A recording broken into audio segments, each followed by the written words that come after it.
सोमवार और जून महीने का 6 तारीख है और आज हम मुबारक मरियम कलीसिया की माँ की यादगारी मनाते हैं। सुबह की दुआ। ऐ खुदावन खुदा, हम तुझे सारे दिल से शुक्र अदा करते हैं कि तूने हमें इस नए दिन को देखने की बरकत दी है।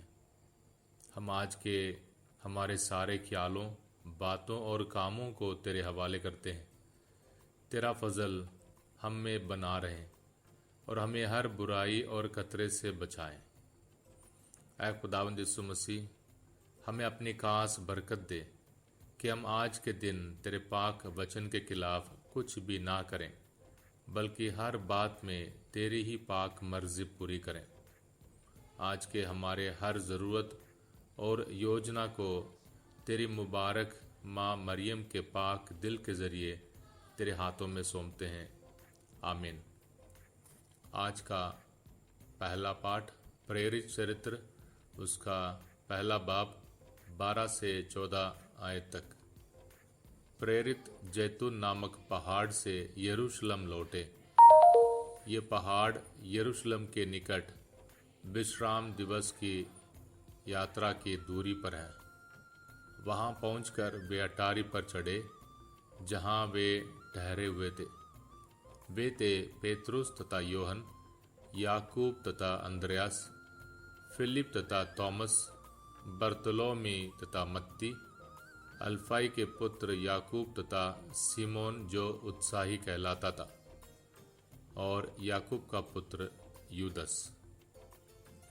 ये सब एक हृदय होकर नारियों, यीशु की माता मरियम तथा उनके भाइयों के साथ प्रार्थना में लगे रहते थे।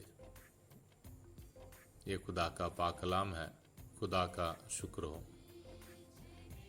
संत योहन के अंजील, उसका 19 बाब 25 से 34 आयत तक। यीशु की माता, उसकी बहन क्लेओपस की पत्नी मरियम और मरियम मगदलेना उनके क्रूज के पास खड़ी थी। यीशु ने अपनी माता को और उनके पास अपने उस शिष्य को जिससे वो प्यार करते थे देखा। उन्होंने अपनी माता से कहा, बदरे, यह आपका पुत्र है। इसके बाद उन्होंने उस शिष्य से कहा, ये तुम्हारी माता है। उस समय से उस शिष्य ने उसे अपने यहाँ आश्रय दिया।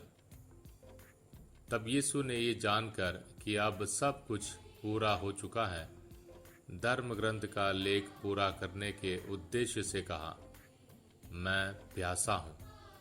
वहाँ खट्टी अंगूर से भरा एक पात्र रखा हुआ था। लोगों ने उसमें एक पंसोखता डुबाया और उसे जूफे की डंडी पर रखकर यीशु के मुख से लगा दिया। यीशु ने खट्टी अंगूर चखकर कहा, सब पूरा हो चुका है, और सिर झुकाकर प्राण त्याग दिए।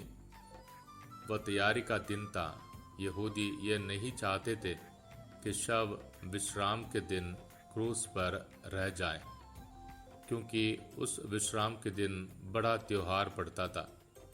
उन्होंने पिलातुस से निवेदन किया कि उनकी टांगें तोड़ दी जाएं और शव हटा दिए जाएं।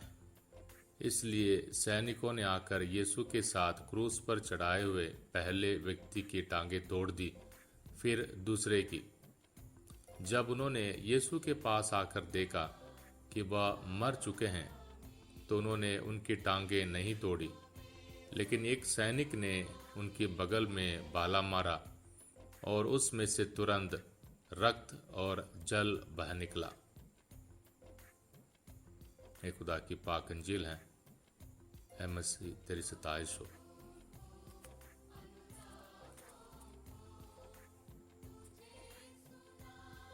माँ मरियम, हमारी पनाह। ऐ खुदा की पाक माँ, हम तेरी पनाह में आते हैं।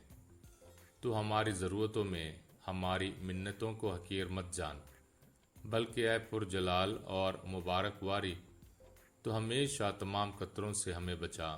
आमीन। मुबारक महाफरिश्ते संत मिकाएल से दुआ। ऐ मुबारक महाफरिश्ते संत मिकाएल, हमारी रोज़ाना की लड़ाई के समय हमें संभाल। शैतान और उसकी बुराइयों और उसके फंदों से बचने के लिए हमें मदद कर। हम हलीम होकर मिन्नत करते हैं।